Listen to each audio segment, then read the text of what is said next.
Well, hello, everybody, and welcome to the show. My name is Jared Lee, and I'm joined, as usual, by my lovely wife, Jamie Lee. So, Jamie, how you doing? I am doing well, Jared. How are you? I'm doing well. I'm happy to see, at least as of right now, your allergies are much better. So much better. So much better. I'm not stuffed up. Thank goodness. It was a rough ride there for a while. So I hope it stays that way while we record. I make no promises, but it's kind of subsided with all the allergy stuff I've been dealing with, and hopefully it's going bye-bye for the year. Hopefully the bees are done doing the stuff that they do. Listen, I love a good bee. Love the bees. They're doing their work. Mm-hmm. But it just affects me in a bad way. Well, I can also say, your mood is much better having not had to be stopped up all the time, which is good. It does improve my mood. That's good. For sure. I'm glad that you are feeling better. I bet you are glad. We're also, this week we're actually going to SeaWorld on Friday for, is it the school group? Yeah. For our daughter's school group is going, and we hadn't been, it's been about a year and a half since we went last time. And, when we went, we only did a day, and we kind of did a few things here and there. We just really weren't familiar with SeaWorld very much. But then this time we can kind of go do the stuff that we didn't get to do before. And of course we have to stop by Sesame Street Land because we have little kids. Right. And there's some animal experiences that we want to do. I may try to ride one of the roller coasters because they have like 6. Is that kid coaster done yet? No. The penguin one? Yeah. Okay. So they're currently building a penguin family roller coaster. Right. Everything that I saw up until even a month ago said it was supposed to open spring of 2024. Mm-hmm. And now it's just changed to 2024. So they are not finished, but it will be I think it's called Penguin Trek or something like that. Yeah, I think so. But that whole area, the penguin area, the Antarctica part with the frozen everything is all closed. So we won't be able to do that this year. But, we're excited to eventually check it out. So, well, if you want to know about SeaWorld stuff, there you go. That's a random SeaWorld update that we'll check out. We might actually run by Universal on the way back as well. On Saturday, just do a few things. Yeah. So we'll be doing that. So a different type of trip. But, yep. So that's what we'll be doing. But and hopefully everybody had a good Easter, by the way. It was Easter weekend last weekend, so everybody had a nice Easter. And ours was nice and chill. Didn't do a whole lot. Made some, instead of ham, had some steaks. I am okay with steak instead of ham. I like ham. I do like ham. I like ham, though, as a secondary meat. Oh. You know what I mean? Like say you're having a pizza. I love a good sausage and ham pizza. But just a ham pizza, I would be like, eh. Okay. So when ham is part of a meal, it's as long as it's there's ham with something else, I'm okay with it. But when it's just ham, eh. As you say to your wife who had ham sandwiches for years when I was in elementary school. That's it. Hey, that's your prerogative. I wanted just ham sandwiches. But I typically think of a sandwich, turkey and ham. Okay. Typically I would want it with, that's just me. I would like it that way. So for me, I'm if it's a ham with other things, then sure. But steak was had. Steak was delicious, and it was a good time. It was great. It was indeed, yes. But today we do have some news to go over because there was, as many people probably know, there was a Disney shareholder meeting as we're recording this on Wednesday that just wrapped up, which has a lot of people curious. There was the proxy vote, and there was wondering if anything would be leaked or said about stuff coming. So we will talk about all of the things that happened and what Iger said and didn't say and all sorts of things like that. Actually, we're not going to go super in depth with it. We're just going to talk about things as they relate more to the theme park side of things. But, right. And then we're going to talk about art of animation, as Jamie stayed there a few weeks ago when she was there with her sister and a bunch of children and her mom. So we'll talk, which we stayed here before, but we'll do an updated review as she stayed in the was it the car suite? We stayed in the Finding Nemo suite. Yep. Mm-hmm. So we will do a little review on art of animation. But before we get to the news, just want to remind everybody, if you're watching us on YouTube, be sure to like this video and subscribe to the channel. And that is over at CTM Podcast on YouTube. And if you're listening to us on good old trusty audio podcast form, We just ask wherever you're listening, just subscribe and leave us a review there, as we would greatly appreciate it. And if you want even more content, you can check out Club 32, which is our private group where we have additional content and we get to interact a bit more with people in there. And we have some cool things coming in there. So we have the Club 32 show we do every Tuesday. We do the live streams once a month that are Cool Kids Kitchen, and we're going to be adding a new show, which is going to have some of the members will come on and be guests from time to time, and we might have members ask questions as well. So it'll be more of an interactive show that is once a month in there as well that is coming. Plus all sorts of new things. We always listen to guest feedback. We're listening to member feedback, adding some more music loops. You get 20% off of CTM Apparel and 1901 Candle Company products, a private Facebook group, private Discord, and all sorts of things like that. So if you want to join there, you can go to ctmvip.com. We have monthly or yearly options.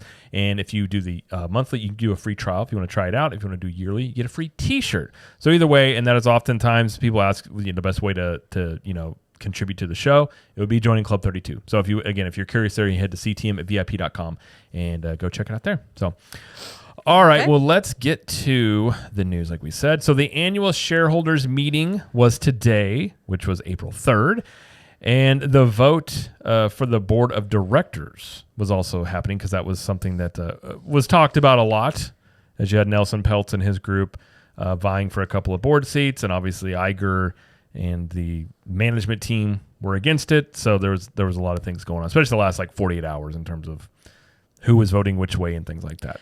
Yeah, what we found out was the current Disney board has been reelected, and they said by a substantial margin, and I'm not sure how much that is, but anyway, they are reelected.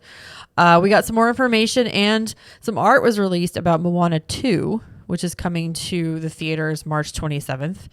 And I mean, we knew this was coming, so it's not really a big surprise, but we just got a little bit more of what it's going to look like. They released a screenshot. Yeah, it's a screenshot. It's not really art as much as it's just a single shot from the movie. But we did get a little bit more information about the movie. It does say, joined by Maui and a brand new crew of unlikely seafarers, Moana must journey to the far seas of Oceania and into dangerous, long-lost waters for an adventure unlike anything she's ever faced.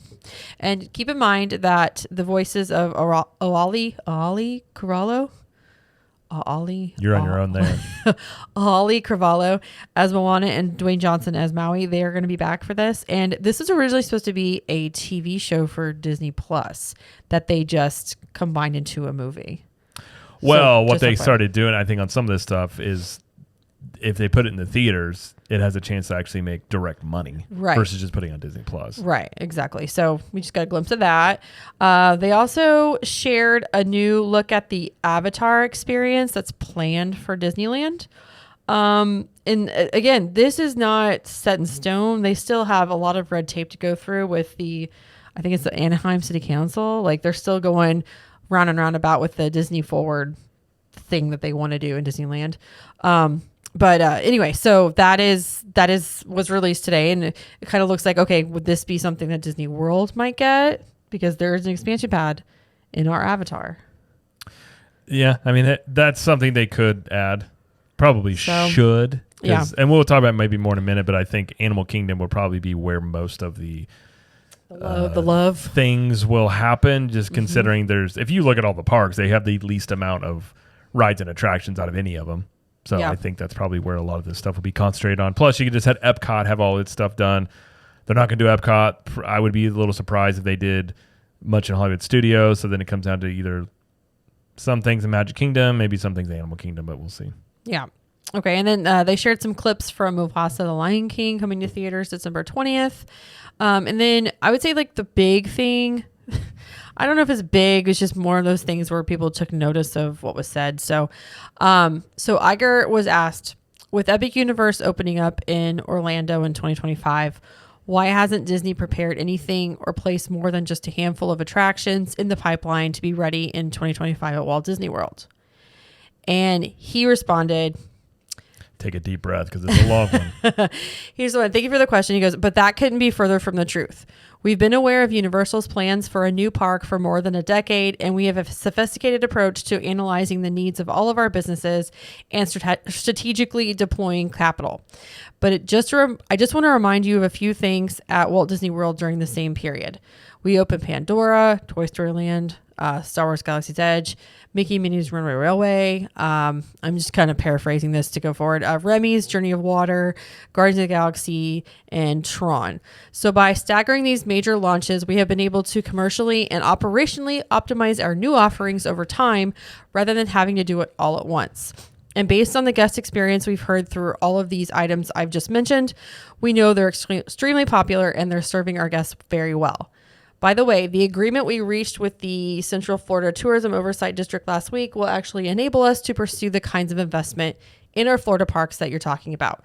We achieved a win-win result with that deal in terms of our ability to pursue further development opportunities, but also in terms of the thousands of direct and indirect jobs and economic opportunities in the state that will come with our investment in new projects.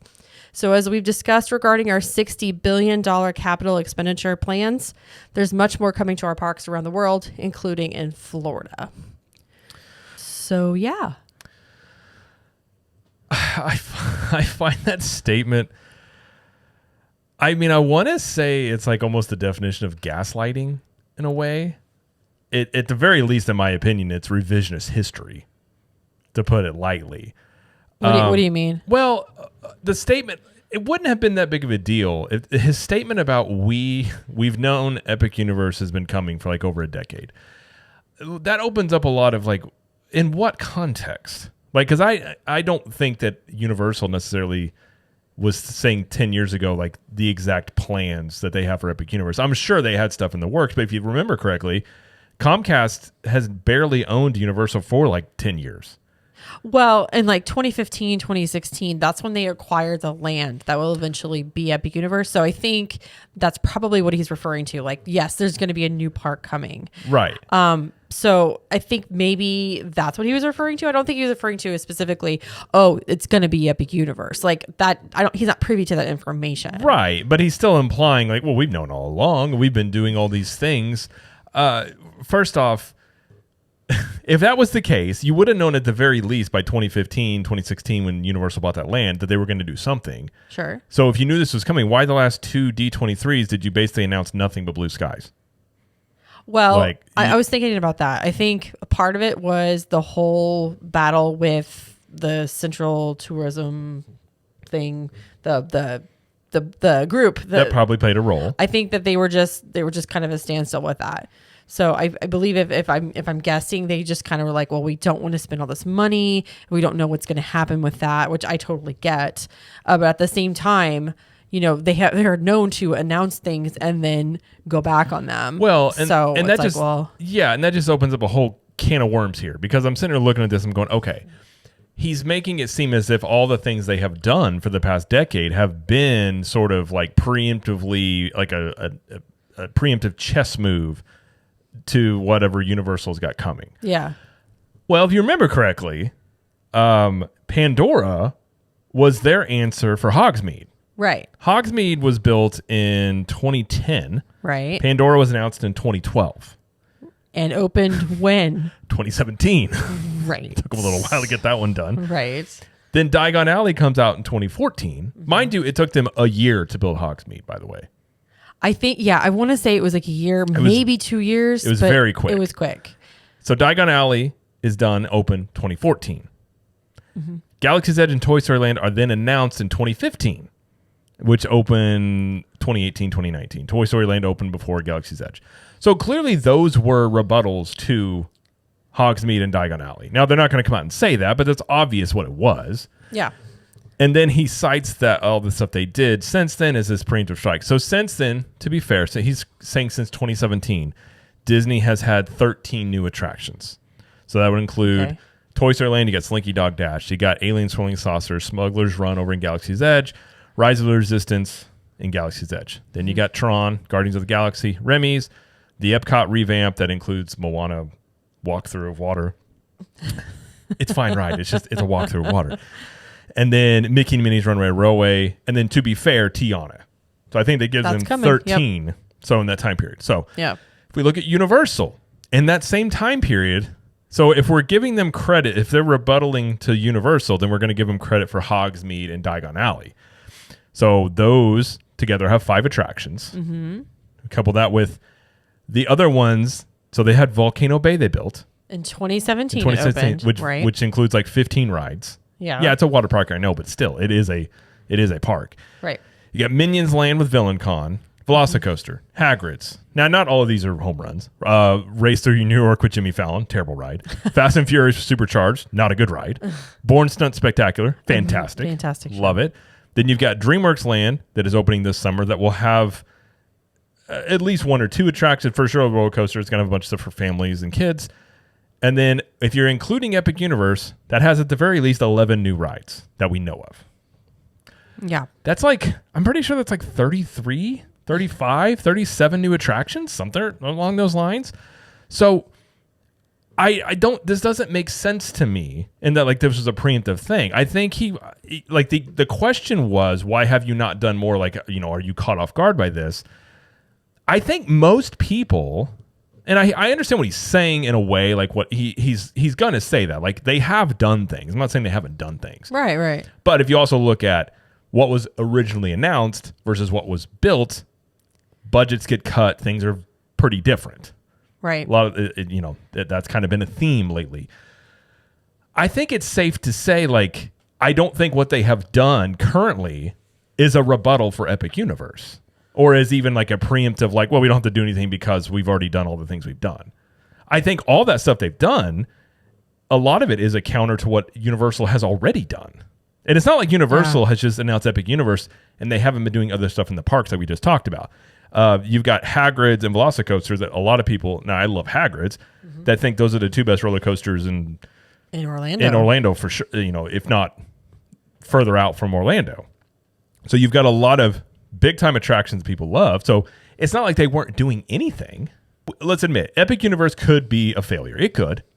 There's a lot of things maybe outside of its control or with it. Maybe they don't know how to run a new theme park. Maybe they mess it up. There's potential that it could be not this giant success a lot of people are saying it could be. I'm very excited for it, admittedly. I don't think it's going to be a failure. I don't think so either. You're not talking about a new upstart company that's decided to get into theme parks. Yeah. Universal knows how to do this. Yeah. So I don't know how much that flies. I think he would have been better off at just saying, yes, our competitor, they're being very aggressive and they're bringing new ideas into the theme park realm. And while, a lot of people are excited about that, we just cleared up this legislation issue with Florida. We got $60 billion we're going to spend in the parks. Some of that's going to be coming to Florida. We got some things coming. He could have just said something like that, but it has to be this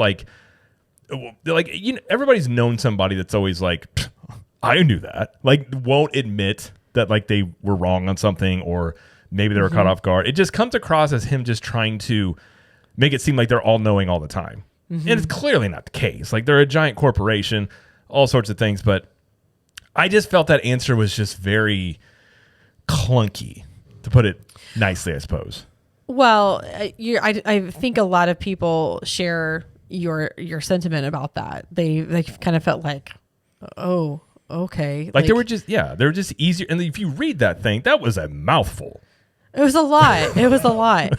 I will say, like, having you read all of that stuff about when things were announced, when they opened, I mean, if the one thing that Disney can really work on going forward with everything they announce in the future and near future is completing projects in a good time period. Like 5 years for an attraction, too long. 5 years for even a land, too long. Like, you don't, I don't get it. I maybe it's just like, I know we had a pandemic in there. I get it with Tron. I understand. But between 2012 and 2017, there was no pandemic. There was just, what they say, James Cameron. That was James Cameron's fault, don't you know? Yeah, but like, it's like they're like making progress, but it's just a whole lot of waiting. And I don't know, like, I feel like Universal is much quicker with their progress, and maybe it's like that's one of their goals is just to be quick about it. But we're just losing a lot of time, and as a Disney fan, I get impatient. Well, you're right about that. I mean, they talk about like Tron took so long and Epcot's taken so long, and the people say, well, the pandemic. Like, okay, fine, but Epic Universe was announced in 2019. It is going to be done in 2025. It would have been done probably, I think it would have been open this year if it wasn't for the pandemic. So they would have had an entire theme park built in like what, 2 years? 3 years? I believe so. I think they originally said it might open in late 2023. Yeah, but they stopped construction in March of 2020. And then to get it up and running again takes time and everything like that. Yeah, so they're building an entire new theme park with, at the very least, 15 new attractions, multiple lands, all this stuff in the same time period that it took Disney to build Tron, which was a ride that they already knew how to build because they built it in Beijing. Yeah. Or Shanghai. Shanghai. Yeah. So, I agree. I think it's one of these things where they definitely need to speed up their construction timelines, because I've said all along, okay, let's say at D23 this year, which I'm expecting that they will. They are essentially hinting everywhere that they're going to have this big announcements, at D23. They better. Oh, can you imagine if they don't? But here's the thing. If whatever they do announce, I mean, what are we going to look at this being done? 2030? That was my point. Like, if going forward, if you really want to, impress your fans, your diehard fans that are here for you 100%, like never going to go, you have to try harder, get it done quicker. Don't be so lackadaisical about finishing projects. I don't know, like, especially with Dinoland. If they're going to redo Dinoland, completely revamp it, put it in Tropical Americas, put in the Indiana Jones ride. I mean, are we looking at another 4 or 5 years? I mean, all you can go off of is their past patterns of behavior. So it's like, unless they decided to really ramp up construction, but it's like I've said all along, let's say Disney, and I don't believe that they're going to, but let's say they announce they're going to do a 5th gate. It'd take them a decade to build it. It took them, again, it's taken them multiple years for one ride. It took them, Pandora was 2 rides, and a land took them 7 years, essentially. Was it 7 or 5? It was 5. 5. Well, Splash Mountain, they closed it in January of 2022. And we're 2 years in, and it's just a theme over. Right. Well, and that's the thing about this. So it's like, if that's the case, let's say they announce something big, and it's oh man, people are really excited for it. Let's say that let's get the benefit of the doubt and say that they are. Then we're looking at 5 years where they're allowing their biggest competitor to basically have whatever market share they're just going to have unimpeded at the moment. And so they've got Tiana opening in the summer. That's the only thing on the slate opening for Disney that's been announced. So let's say comes, August, they announce some stuff, but is that really the last thing we have? I don't think there's anything else opening. We don't have anything else. I don't think so. I'm pretty sure Tiana's is the last one. I mean, you've got some of the small stuff like in Epcot's finally reopening with some, like the Encanto show and stuff like that. But that's like done. That's what I'm saying. I don't think there's anything else, at least attraction wise. So whatever they do announce, I mean, so you're going to let Epic Universe, which is a highly anticipated park, and you can't even argue, like, they have IPs, like Nintendo World is already a hit for Hollywood, and Hollywood is a much smaller park who they've had issues for years getting people out to that park because of just it's basically built on a hillside. Yeah. So imagine the one in Orlando is going to be bigger and have the Donkey Kong attraction. You've got Harry Potter stuff. You've got the How to Train Your Dragon stuff looks awesome. So you have this park that people are like, man, that looks great. You're going to give them, at least 5 years to they're going to be the counter. Now, eventually, whatever Disney counters with, maybe it is a great thing that does, cause Universal to have to counter. But I can also tell you, we can't go into details, Universal's not stopping at Epic Universe. Nope. They have other things in the pipeline, let's just say involving video games. So what's that saying? We're not resting on our laurels. They're being very aggressive. Yeah. And I think this is a thing, like, I personally get accused of like hating. It's like, okay, anytime you point, it's like being on a sports team. I grew up a St. Louis Cardinals fan. I still love the Cardinals, but a lot of the times they make terrible decisions, and I criticize them in sports teams because I want them to win. Right. I want theme parks to be good. I don't want this stuff. So I think Universal really being aggressive and doing the things they're doing is a good thing. Because obviously, Iger's even said the things that we've got from Disney apparently are for them countering Universal. Now, they would have done a lot of these things. It's not like they didn't build things before Universal really got going. But I think he made it seem exactly like he was like, oh, we already knew about that. This is why we did this. Right. So that's what it made it seem like. And I was like, bro. Yeah. So he's like, that's kind of the way he's phrasing it.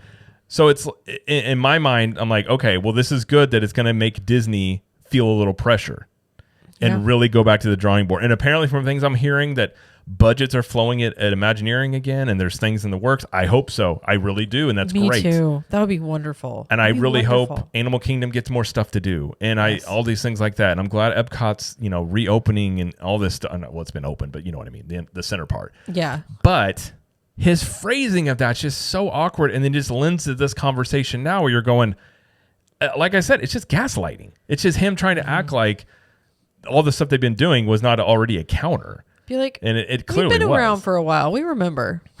Well, we remember.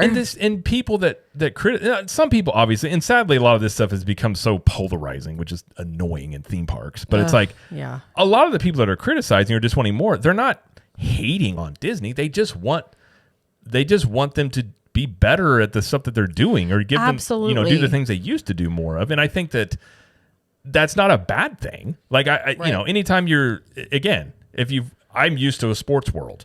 Right. Find a fan base that's constantly always just like, I'm totally happy. I mean, maybe for a period of time, if you're a Patriots fan, you didn't have much to complain about. For the most part, sports fans complain a lot. Exactly. Because they want things and they're like, we want our team to do good. It's not because they hate their team. They complain because like, man, our quarterback's terrible. Like, well, I want a better quarterback or a pitcher or whatever it is. So I just look through the lens of when you're critiquing or being like, hey, why don't we do this? You're essentially trying to help. We'll have to wait and see. But I felt like the answer, I don't think that was I think a lot of people anticipated that question being asked to him because people have been wondering, what is Disney's official response to Epic Universe? They haven't come out and said anything. I feel like that answer to that question was very underwhelming. I guess we can put it that way. So I'll have to wait and see. But anyways. All right. Let's move on to the next story that is not involving shareholder meetings, which are so much fun to listen to. There is a new Forces of Nature acrobatic show that has debuted in Epcot. Yeah, randomly. It's like an anti-gravity show, like the anti-gravity performers they have at like Festival of the Arts. Mm-hmm. It's that same kind of thing.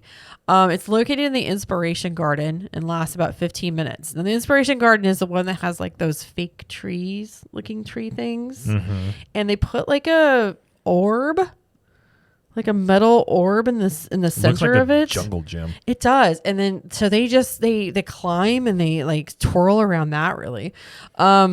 It's 6 shows per day, beginning at 10:15, and it runs Saturday through Wednesdays. So interesting schedule, but you might catch it if you're in Epcot over there. I just want everyone to know we lost Fountain of Nations for this. No, we lost Fountain of Nations for the garden. Well, part of this is involved in that. Yeah. I haven't seen this in person, so I can't speak to it personally. I've seen some video of it. The girls look like they're great and they're talented girls. This is nothing against them at all. This is not for Jared. I don't know. It's just one of those things you see and you're just like, why? Like, why is this in Epcot? Like, okay, like it's not like it's offensive. It's not like it's like this doesn't belong. It's just sort of like okay. Like of all the things you could have done, I mean, it's something. Yeah. I don't know how many people are going to be like, oh my gosh, let's go to Epcot. They got acrobatics. Like I maybe some are. But. See, the thing is, I've been complaining. I will say this. I've been complaining about Streetmosphere and those kind of like performances, like in Hollywood Studios. Like they're gone. We don't have those anymore. But is this Streetmosphere technically? I mean, kind of. It's like street performers. They have those in like Animal Kingdom a lot. So I don't have a problem with them adding this in. I just don't know how appealing it's going to be to the masses. That's what I'm saying. I'm like, just sort of like, okay. Like, I don't know how it plays into Epcot itself, I guess is the other thing too. Inspiration. Draw inspiration from the I'm going to become an acrobat. And then as I tweak my groin or something. Yeah, I don't know. I don't really have much of an opinion on it. It was just one I read and I was just sort of like, okay. Like I don't, again, I've seen video of it. I don't know how much it changes in person. I'm sure our daughter would really like it because she loves dancing and things like that. So, and again, they seem like very talented girls, but I don't know. I don't know how it plays in the grand Epcot vision going forward, but it's there. Mm-hmm, so it is there. But the crowds can't be that big because that area in there is it's kind of small and enclosed. Like I don't feel like it's not like you're going to have like bleachers. Like I'd be able to watch this. I don't know. I don't know. But anyways, it's there if you want to go check it out. All right, the next story we have is, technically this is a rumor. I think this is probably true from things that I have heard, but the Frontierland Shooting Arcade is going to be likely closed to make way for a new DVC lounge. Let me ask you first. Do you have any opinions about this, or do you think it's true? Well, they had teased that there was going to be a new DVC lounge in Magic Kingdom anyway, so I don't have a problem with it going here because I've literally only actually done this maybe once in my entire life. So it's no skin off my back. I'm fine with it, going away. But it's not a very big area, so I'm not sure how big of a lounge it would be. I don't know. So my issue with this is, if you look at the history of Walt Disney and you find out really quickly, Frontierland has a very, very strong and personal connection to Walt. He loved the frontier. He thought it was the backbone of what made America America. Obviously, he did a lot of things on the studio side with it, and he personally loved it. I think Tiana was sort of the first thing. Now, you can make the argument, obviously, it was Splash Mountains, the original IP of it and things like that, but that was sort of the first little, okay, that's being changed, and obviously changes Frontierland a bit. I think this, while I've done the shooting arcade a couple of times, it's whatever, but it's a thing that, it's free, doesn't cost people anything, but I feel like what's going to happen, and the things that I have heard, is Frontierland is going to be chipped away little by little and eventually be gone. And that's the thing about this that I think is the real loss, not the shooting arcade itself. The part of it being like a DVC lounge, I mean, maybe, go from something that's free to guests to use that adds to the environment of the land you're in to a thing that sells more stuff for Disney, like sort of right in your face. The little icky. They have DVC lounges, but okay. If you're DVC, I'm sure that's something that people would like, especially when it's hot outside and stuff like that. But I think this probably indicates that Frontierland is on the chopping block. Well, couldn't they theme it to Frontierland? Could they? Yes. I suppose maybe that would be an indication of what things are going. They probably won't, would be my guess. Oh, I don't know. I don't assume that they won't. Well, we'll see. Absolutely not. I don't know how you're going to do a DVC lounge with Frontier theming. That'd be easy. That'd be easy. Well, I mean, Club 33 is in Magic Kingdom, and it keeps the same theming as Adventureland. We've never seen the inside of it, though. Well, I've seen pictures. Okay. Well, either way, I guess we'll have to wait and see on that. I think this potentially does indicate Frontierland eventually being sort of chipped away at, because they've all but basically indicated Pecos Bills is going to become something Tiana related as well. So I don't think it takes too much. I don't think it's very hyperbolic to say that that's likely something they're looking at changing. The real question comes into, what do they end up doing? Do they change things like Big Thunder Mountain, like stuff like that? Like, how ambitious are they going to be with this? Obviously have to wait and see. But I don't know. That's the thing. It's like the shooting gallery itself. Okay, most people aren't going to care, and I think that's probably one reason why they did that. But something like that also doesn't align with current day Disney stuff either. I don't think they like the idea of that being there anyways. So we'll have to wait and see. But there's no timeline given on this. But stuff I've heard is that this is likely I think there were maybe permits, but there's something was indicating that this was essentially going to happen. I don't, if it happens, I'm okay with it. So okay, agree to disagree. All right, just on the terms of Frontierland, I don't know. Okay, let's see. And another rumor that I don't know, this has no indication whether it's coming to Disney World or not, is that the Disneyland Autotopia, which is their version of the Tomorrowland Speedway, is potentially switching to electric cars. Now, what I read about this is they didn't say they're doing this. They said they're basically looking into doing this. So that's more, they didn't come out and especially say they're going to, but they may be switching that to electric cars. So then the question comes about, would Disney World be next for Tomorrowland Speedway? Yeah. Now, I will just say, I think I proposed this idea 5 years ago.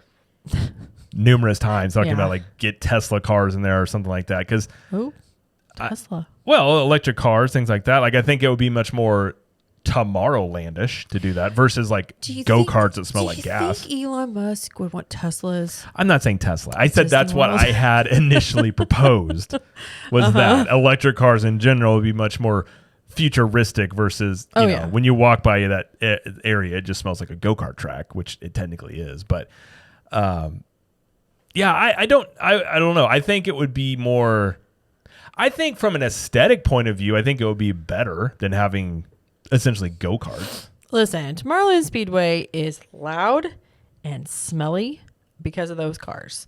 And there's a lot of potential with changing those cars out to something a little more high tech. If it is electric, that's fine. But there's a lot you could do with it. The thing is, though, with Disney World specifically, I don't know about Autopia because it's been a long time since I've been there. That attraction is always busy. And kids always want to do it no matter what. Yeah. So I'm like, what is their urge to want to change it if it's always busy? Well, you know what I mean? Yeah. Unless it's just like a environmental thing. They just want to like take down the gas powered stuff. Well, I think from a guest, like you're saying, from an aesthetic point of view, yeah, it smells, it's loud. It doesn't scream Walt Disney World when you go to that area. Especially like Ride by Fantasyland is just very just like, oh, it's here. Now, kids love go-karts, and it's a fun thing to do as a kid is to drive a car. Now, I think if they were to do this, I think you should also make it where they're actually drivable and not just like, I mean, as it stands now, if you've driven Tomorrowland Speedway, you can't control them. Like the steering on them is terrible. You just bump into stuff the whole time. So I think making it much more of an actual, like, you can drive a car, and if it's an electric car or whatever. Will they do it at Disney World? I don't know. If they do it at Disneyland, it may make its way to Disney World in like 5 to 10 years. I don't think it would probably be something that's high on their list of things to do. I mean, at one point, I think it was pretty close that Tomorrowland Speedway was going to go away. I think that was, this was like probably going on 4 or 5 years ago. Oh. There were some pretty strong rumors of something happening with Tomorrowland Speedway. So I guess the question would come in, do they redo it to electric cars, or would they just completely scrap that area and do something totally different? I don't know. It's a big footprint. So. It is a big footprint. So that's what the argument some people are making with Disneyland was it's such a big footprint over there, and obviously Disneyland is much more landlocked, that they should do something different. But again, like you were saying, kids love it. And I think it's something as a kid, it's fun to do. Yeah. Or things like that. Yeah. And again, this is actually one of the only things that's like not an IP, which I kind of at this point like when things aren't just like IP driven constantly. True. Yep. But yeah, that's the rumor there. And that's it for the news and rumors on the show. That's all we got. All right. But Jamie does have a poll time. Poll time.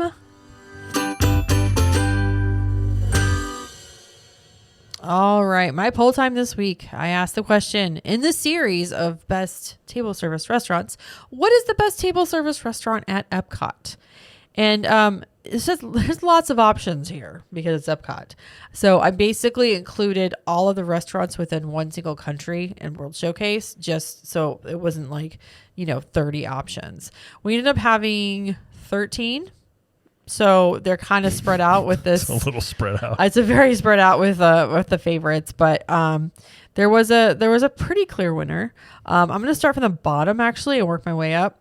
So right at the bottom we've got China. Nobody voted for Nine Dragons. You know why? Because you can get Chinese food anywhere. Well, there's like 55 places probably within 5-minute drive of Disney World where you could get Chinese food. Fair. Morocco Spice Road Table, the UK's Rose and Crown Dining Room, and Coral Reef all tied for 2% of the vote. So not a lot of love there. Norway, Akershus Royal Banquet Hall, and Space 220 tied for 3% of the vote. Let's see. France, which I was kind of confused by this one. So France, they have Monsieur Paul, Chefs de France, and Le Crêperie de Paris. There was all 5% for those. There was 8% for Japan. That's Shikisai. Is it Shikisai? Don't ask me. I think so. Takumite and Teppan Edo, and that was 8%. 10% was Garden Grill, and then the top 4% was. Let me look real quick here. This says Beer Garden for 15%, Italy for 15%, and that's Tutto Italia and Via Napoli. 16% for Canada, Le Cellier, and 19% for Mexico, La Hacienda and San Angel. So Mexico won this, which table service wise, I don't think it's the strongest restaurant. Like, I would not have picked that one. I hope people weren't picking it as if their favorite pavilion, which I know a lot of people like that as their favorite one because of the drinky drinks and I'm going stuff to like that. guess that people picked that because on the potential answers you just put the pavilion and then in parentheses. I'm guessing most people just picked their favorite pavilion. If that's the case, then I'm sorry if it wasn't clear, but I wanted to make sure that I'm not saying I think it would just be people not paying attention as much, but that would be my guess possible. Because I've never heard a lot of people always like the Mexico pavilion. Yeah. But I don't know if like La Hacienda and all those are the most like sought after table service restaurants. But I mean, and San Angel is very cool though. Inside, it was like you're outside in the market. You see the volcano. True. I don't know. I thought Rose and Crown would be higher. It was very low. Rose and Crown though is not known for their food. They're most. I mean, obviously the drinking in there. I understand, but I don't think a lot of people actually know you can eat in there. Maybe not. I mean, it's more than just a bar, my friend. Surprisingly, it is pretty decent food, like pretty good. But yeah. And let's be honest, the UK is not really known for like great food. Sorry, UK fans, but you guys aren't known for the most. The fish and chips are good though. Spicy foods. Fish and chips, but it's not table service. So right. I'm not saying they don't have some food that's good. Like I said, the bangers and mash there is actually pretty good. But yeah, historically speaking, the UK is not known for their delicacy of food per se. Yeah. Yeah, so I don't make the rules up. I just talk about them. I know you do, but yeah, I mean, it's definitely spread out because there's just a lot of choices in Epcot. There's a lot of choices, so people had to pick and choose. But I feel like this is one of those topics where it has to be like in rounds. So you take like the top. I know it's just so long, but that's the only one that's like that. There's only like five or six in Hollywood Studios. There's only like a handful in Animal Kingdom. Epcot just has a ton of table service. So, yeah. Anyway, so thank you everybody for participating in the poll this week. I will have a new poll next week. Yes, and if you want to be part of the next poll time, you can do that in a couple of ways. You can join the Capture the Magic Facebook community. And you can also follow us over on Instagram at Cap the Magic, where Jimmy posts those in the stories over there. So, yes.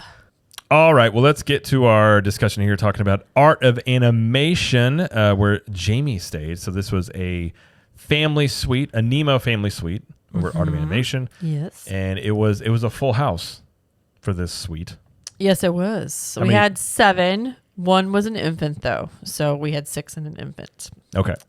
So location-wise, obviously Art of Animation near the Skyliner.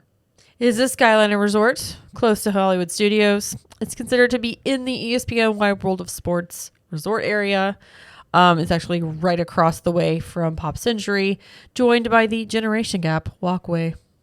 It is. And it's that's Hourglass Lake. That lake what's right there.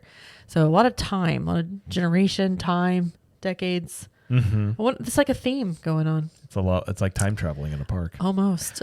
Now, were you near the Skyliner in your room? Yes. Yes, we were. How close? So we were in the Finding Nemo section. We were actually on the first floor. We were we turned right from the doors when we walk in, right in front of, it was Mr. Ray. It was big Mr. Ray right there.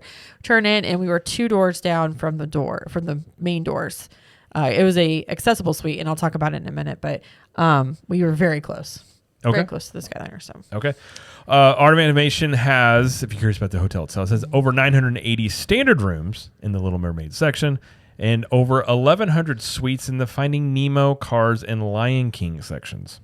Yes, so it's technically a value resort category, but most of the rooms are suites, and the prices kind of reflect more of a moderate pricing structure.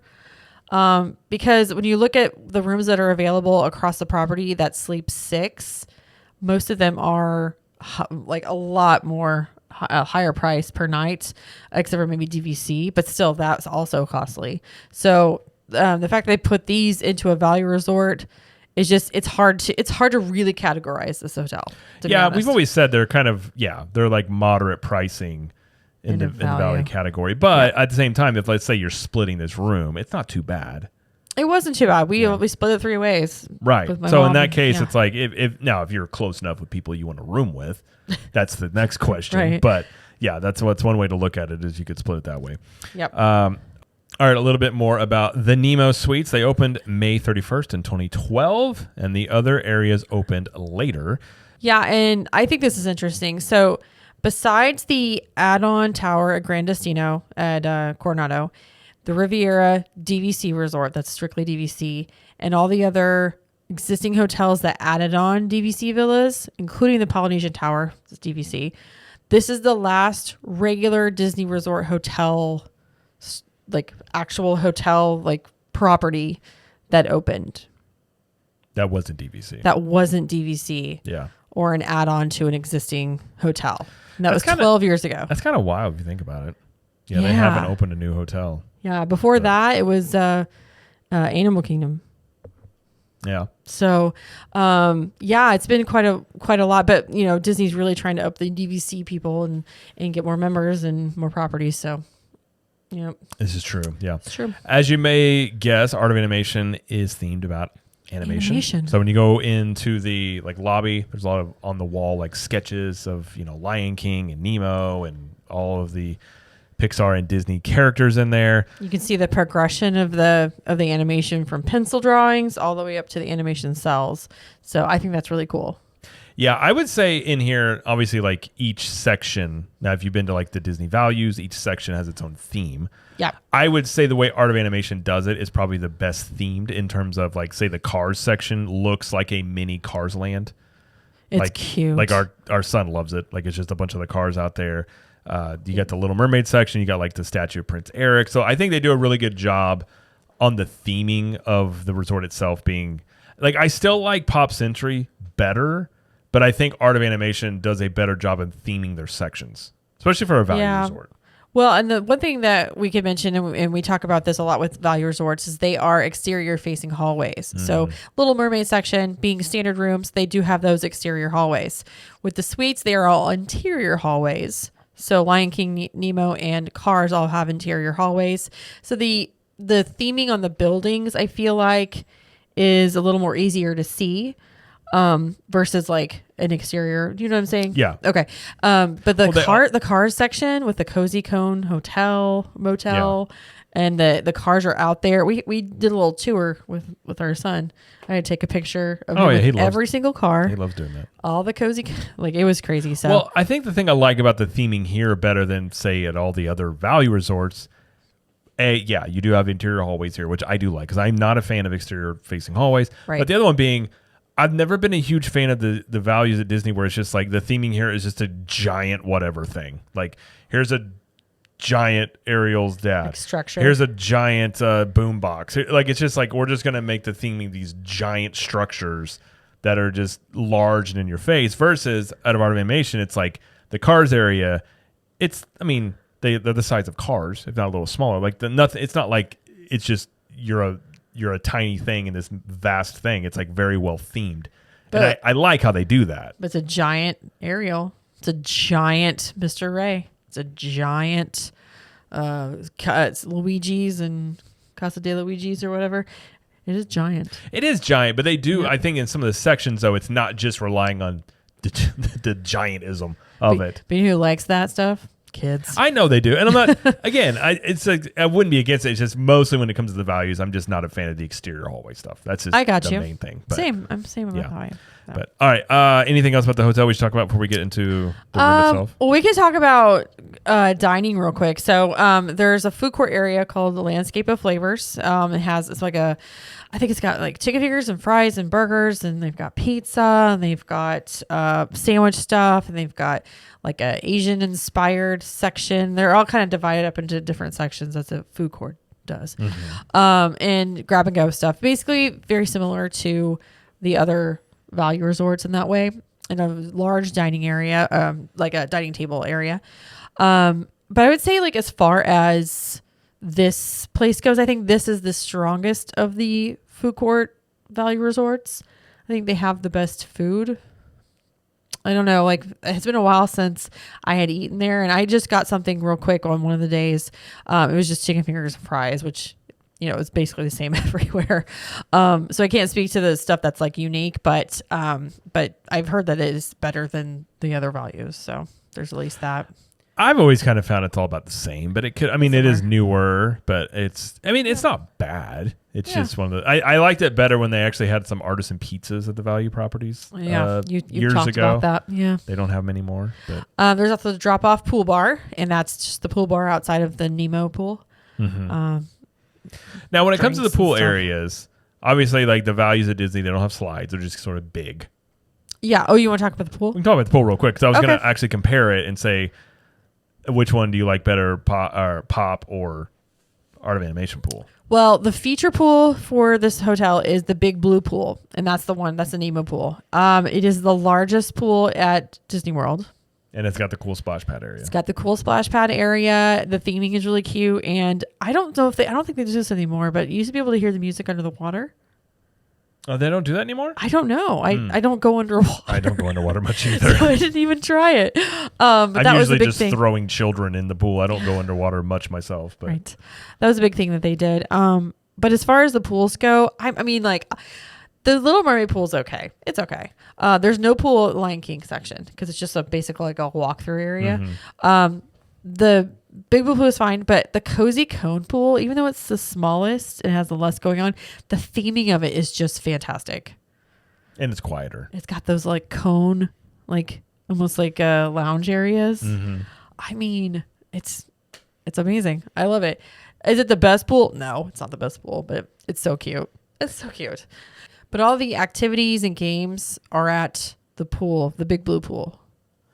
Yeah. Which is what we did on one of our days. We went back and we got back just in time when they were starting the games, and our daughter was very happy. She loves those games. She loves those games. She was very sad when she lost one of the like balloon tossing games they did. Mm-hmm. I don't know. We had a good girl too. Those cast members get really into it. So I will say the cast members do a very good job of with the games. Like they for the most part have a lot of fun. It's rare when you find some that don't seem to be too much into it, which is fun for the kids. I've heard from people that have been former cast members that have done that job where they're like the rec director of the pool or whatever, and they say it's like the best job. I mean, you get to play It's fun. You get to interact with guests in a positive way. And I think one of the best ones ever when we stayed with my brother and his family over for Wilderness Lodge, and it was like they took the ball and it was like how many times could you just bounce it straight up in the air, That's like keepy uppy kind of. Yeah. And it started raining. Right. But every time you would beat the record, a cast member, they were like, okay, if we get over like 50, Rich here is going to jump in. And you do it. And so all the cast members are jumping in. But I think they said the record was like 100 times that like another resort had set. Oh. So I think everybody got like 150 times. Like it was just really fun. Like it had been raining, so not a lot of people were in the pool, but they were all in on it. It was a great time, and it was kind of deep. So I just had our daughter on my shoulders, and so just. Well, the cast members were in the water doing it too, for sure. Right? Yeah, it was a lot of fun. Like they do get really into it. It makes it a lot better. And like I said, our son will probably start liking that more. Yeah. He likes the Connect Four. Like they got the giant Connect Fours on the side and all that stuff. So he likes doing that. But yeah, I mean, I think about all the values, Art of Animation definitely has the best pool. Yeah. I think that's pretty safe to say. Which again, I'd say that. It's kind of interesting to me of like a lot of the things you talk about Art of Animation, I like. Mm-hmm. I still like Pop's Entry better. It's just one of those like more of a feel thing. I like the resort better. But Art of Animation does have a lot of cool aspects to it. Yeah. For real. And so they have the splash area right beside the Big Blue pool, and then they have that playground. Do you remember the playground that's like right next to that one? So I am not crazy, but that playground used to also have a water feature, and they don't have that anymore. Do you remember that? I think it did, yeah. I could see it. Yeah. Because I actually was like, okay, I know I'm not crazy. And I looked up and I saw pictures, and they had like they had painted over a certain area. They had replaced some of the floor, the ground or whatever. Yeah. So I'm not crazy, but now it's just a playground. That's okay though. It's fine. But anyway, so that's the pool and the bar right there. You can also order pizza. Mm-hmm. pizza deliveries available. The shopping wise, it's just the gift shop that's right connected to Landscape of Flavors, and that's the ink and paint shop. And they have some exclusive art of animation stuff in there. They've got like their own mouse ears. They've got their own spirit jerseys, t-shirts. So that's kind of cool because not a lot of, I would say none of the other values have that. I don't think just art of animation. Yeah, I think that's probably right? Maybe there may have been some stuff over the years, but yeah, no, I can't think of off the top of my head though. But yeah. And then also, they've got the arcade like every other value has. And transportation wise, they do buses to basically all the resort or all the parks except for Epcot and Hollywood Studios. That's the Skyliner. So, Yes. yeah, buses can get real busy. They can. Yeah, Skyliner's nice as long as it's running. Yeah, well, it's a big resort, so Yeah. it has to have a lot of buses helping out with that. But the Skyliner when it's running is very helpful. Yeah. I would say get there early in the morning if you are using it to like rope drop. I would say because it does get busy. bus or Skyliner for sure. You want to get there early. Yeah, for sure. Yeah. All right, let's talk about the room. Okay. So the room, like I said, was on the first floor, and our window actually looked out right to the pool because it was right out of the front door. You can see the pool really well. This was an accessible room, so it was laid out a little bit different. So when you first walk in, you see, and this is the way it was laid out for us, to the left, you have the TV directly on the wall, like right next to you, and a pull-out couch.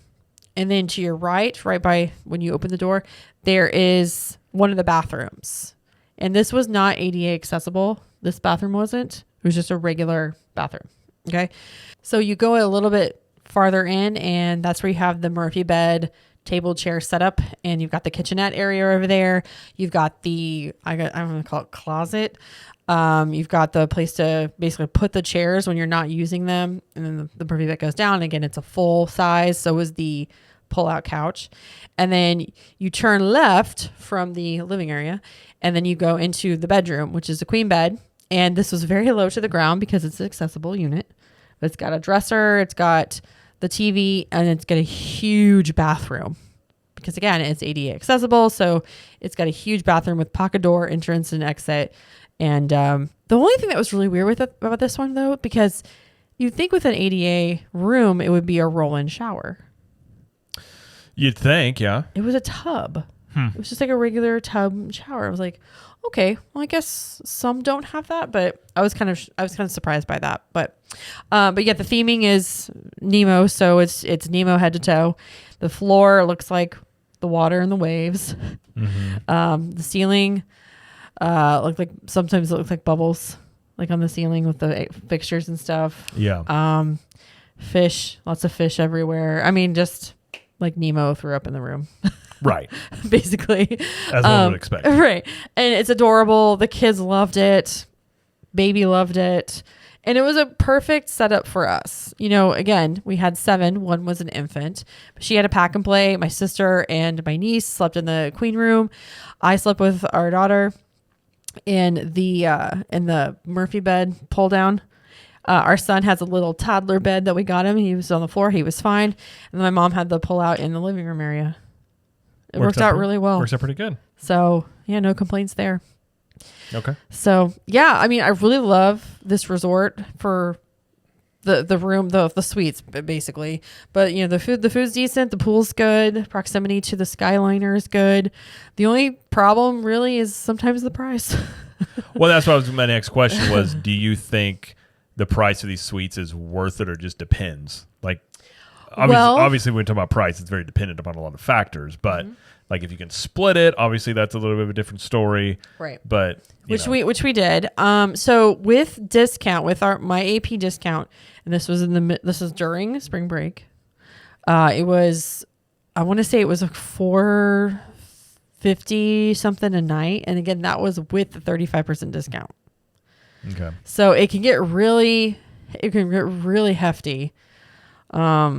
If you're just a single family staying in there, Right. versus like staying off property. But again, if you have 6 people and you need those accommodations, they might be more expensive other places anyway.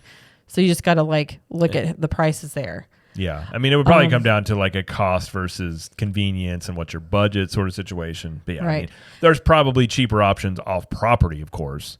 There's also a cheaper option at All-Star Music. They do have those family suites over there, and they are cheaper, generally, than the suites over at Art of Animation. Well, and sometimes too, you could get 2 rooms depending on the prices that may be cheaper than getting a suite as well. It just sort of depends. You could. It would take some mixing and matching and sort of things, but you potentially could do that. Yeah. Yeah. Like adjoining doors and stuff like that.